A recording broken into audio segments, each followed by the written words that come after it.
bakit dapat tutukan ng bawat Pilipino ang SONA ngayong taon? Dahil dito nila makikita at madidinig kung ano ba ang mga nangyari, naganap at nagawa na ng pamahalaan at ng administrasyon ni Pangulong Marcos Jr. At dito rin nila makikita kung ano pa ang nais ng Pangulo mangyari sa mga susunod na taon, mga batas na gusto niya maipasa. So tutok lamang po tayo dahil dito natin malalaman saan patungo ang bansa natin. Alright po, maraming salamat po, Yusek Claire. Mga kababayan, napag-usapan natin ng simpleng paghahanda, ang mga dapat pakaabangan at pati ang ilang SONA trivia. Manatiling nakatutok dahil sa loob lang ng ilang sandali ay matutunghayan na natin ng ikalimang State of the Nation Address ni Pangulong Ferdinand R. Marcos Jr. Muli po ako si Gabby Banicad mula sa Radio Television Malacanang. At ako naman po si PCO Undersecretary Claire Castro. Maraming salamat.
sa mga nakikipagsabuatan upang kunin ang pondo ng bayan at nakawin ang kinabukasan ng ating mga mamamayan. Hiya naman kayo sa inyong kapwa Pilipino.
Ladies and gentlemen, the President of the Republic of the Philippines, His Excellency Ferdinand R. Marcos Jr.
On the part of the Senate, the joint session is called to order. On the part of the House of Representatives, the joint session is called to order. Please rise for the singing of the Philippine National Anthem to be led by the Philippine Charity Sweepstakes Chorale. Bayang magiliw, pelas ng silanganan, alam ng puso, sa dibdib mo'y buhay. Lupang hinirang, tuyag ka ng magiting, sa manlulupi, di ka pasisiil, dagat at bundok, sa langit mong bugay, ang tulas, paglayang minamahal, ang isap ng watawat mo'y tagumpay na nagdidingding, ang bituin at araw niya kailan pang may di magdidilim, lupa ng araw ng ating pagsinta, buhay ay langit sa piling mo, aming ligaya na pag may mga api, ang mamatay ng dahil sa'yo.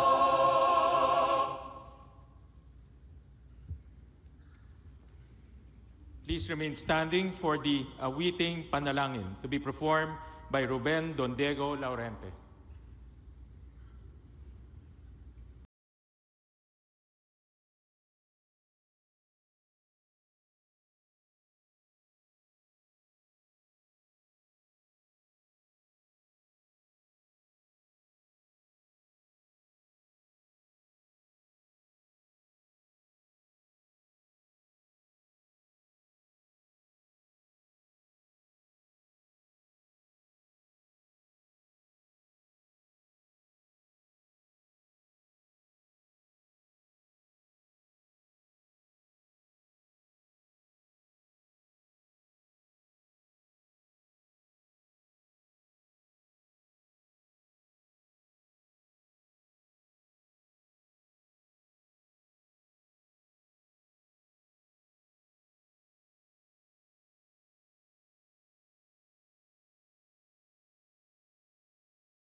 Ladies and gentlemen, honorable members of the 20th Congress of the Philippines, ang Pangulo ng Republika ng Pilipinas, kagalang-galang Ferdinand R. Marcos Jr.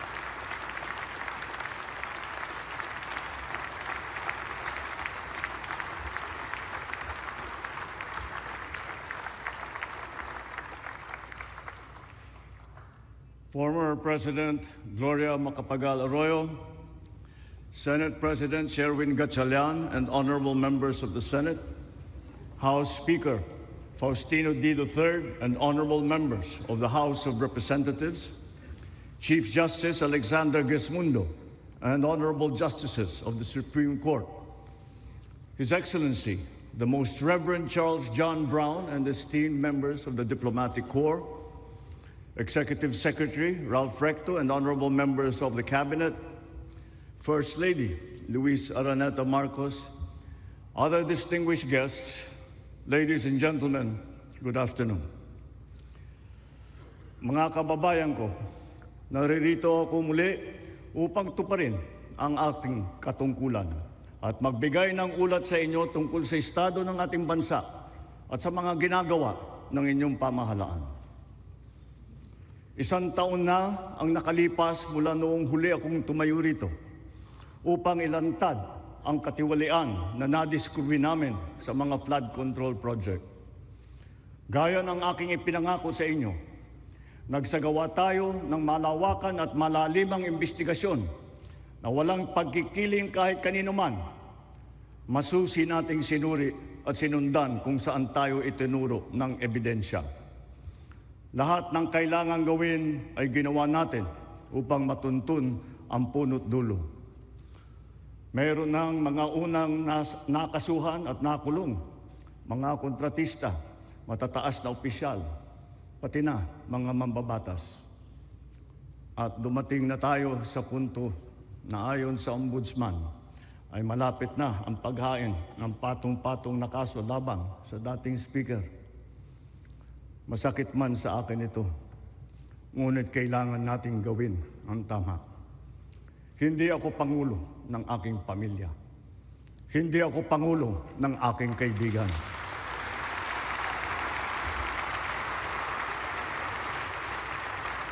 Ako ay Pangulo ng Pilipinas at ang tungkulin ko ay sa inyo, ang aking mga kapwa Pilipino.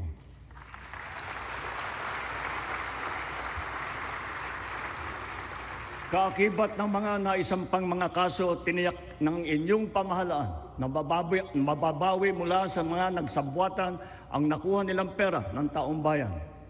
Gayon din, pinigilan natin ang paglabas ng pera ng bayan na ipambayad pa dapat sa mga depektibo, peke o guni-guning mga proyekto at mapupunta lamang sa mga bulsa ng mga tiwalaing kontraktor at opisyal. Halos 25 bilyong piso ang halaga ng nabawi, frozen at napreserbang mga pera at ari-arian ng mga akusado. Ang mahigit 800 milyong piso dito ay agad nating nabalik sa Treasury. Lahat ng mababawi mula sa mga sangkot na tiwali ay agad ibabalik sa kaban ng bayan. Ipinapaubayan na natin ang pag-uusig sa Ombudsman at sa ating mga pinalakas na National Prosecution Service. Nananalig din tayo sa makatarungang hatol ng hukuman. Makakaasa kayo na ang gulong ng hustisya ay tumatakbo.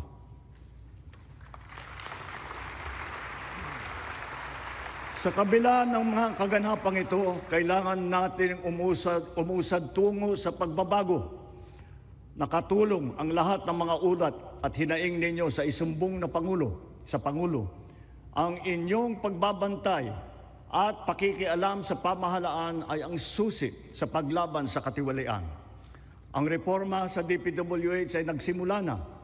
Nagpasok tayo ng mga bagong graduate kasama ang mga tuwid at maasahang mga job order at contract of service. Bukod sa mga flood control project, lahat ng mga proyekto ay sinuri at tiniyak na talagang kinakailangan at maayos mula sa plano, presyo hanggang pagpapatupad. Para walang overpricing, sinigurado natin na ang mga materyales ay ayon sa presyo sa merkado.